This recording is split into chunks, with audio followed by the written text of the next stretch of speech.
This is ZNS Total Sports, brought to you by Fourth Terrace Diagnostic Center.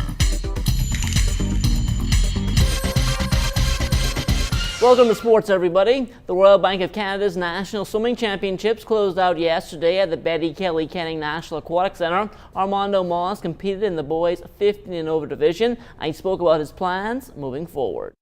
I really want to make some qualifications, you know. I'm like point hundreds and tenths off a lot of times.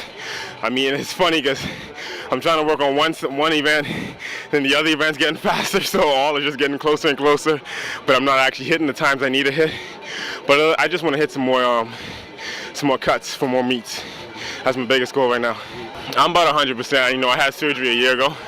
I'm even happy that I'm this far because, you know, a lot of people have shoulder surgery and they don't really come back, you know.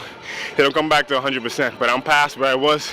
I've done some best times with my shoulder, so I'm really happy. I'm really appreciative through God, you know, because that's the only way I'm really here right now. The Men's Caribbean Basketball Championships will take place July 1st through the 5th in the British Virgin Islands. The Bahamas Basketball Federation took a 20-member team to Colorado State University over the weekend for a 9-day training camp, and head coach Larry Eustachy says the game plan is simple.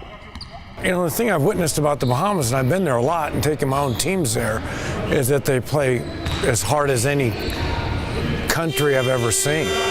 So I'm going to assume we're going to play really hard, and if we do that, you know, we ought to be able to pick up full court. We ought to be able to fast break. We ought to be able to play multiple defenses, and also play the right way. When we got to change gears.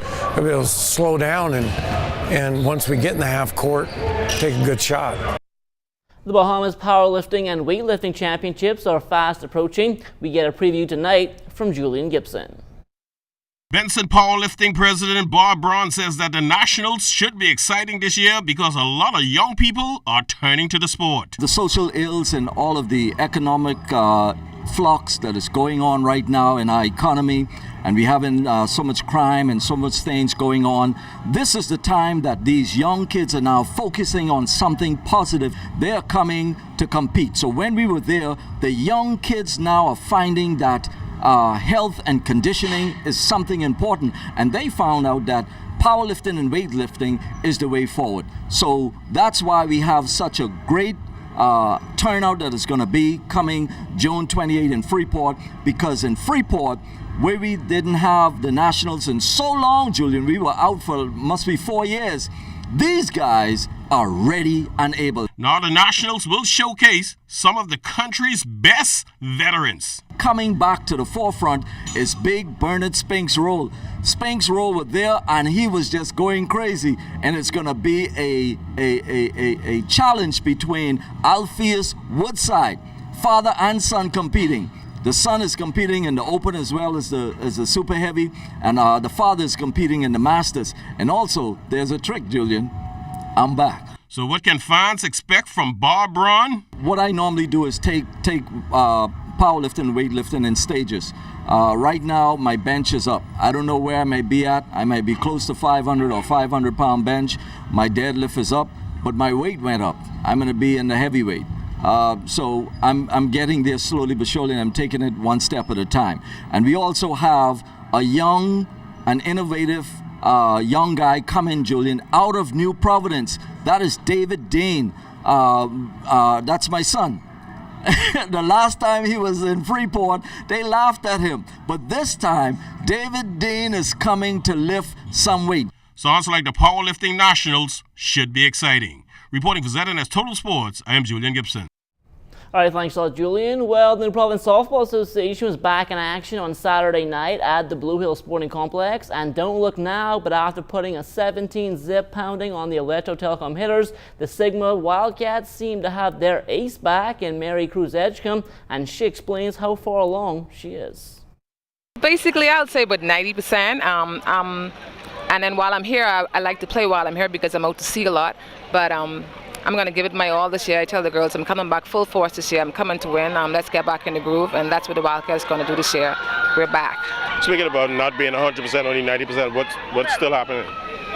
Well, basically it's just my foot area where I had the surgery on my toe part.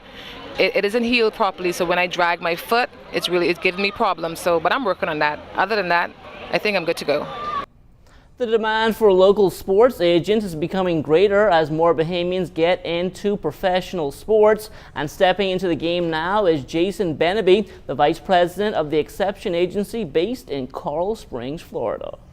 I do see a lot of potential in Bahamian athletes. It's one of the reasons why I'm home, to kind of let it be known who I am and what I do, to kind of build a bridge from here to the United States and to get as much contact as I can with Bahamian athletes that are here and also the Bahamian American athletes that are currently in the United States. It is tough getting your name out there. It is a game of experience a lot of times where people want to know just how experienced you are in the business.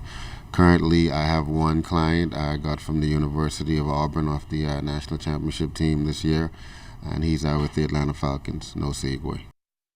And that will do it for sports. Don't go anywhere. The Bahamas Tonight is back after the break.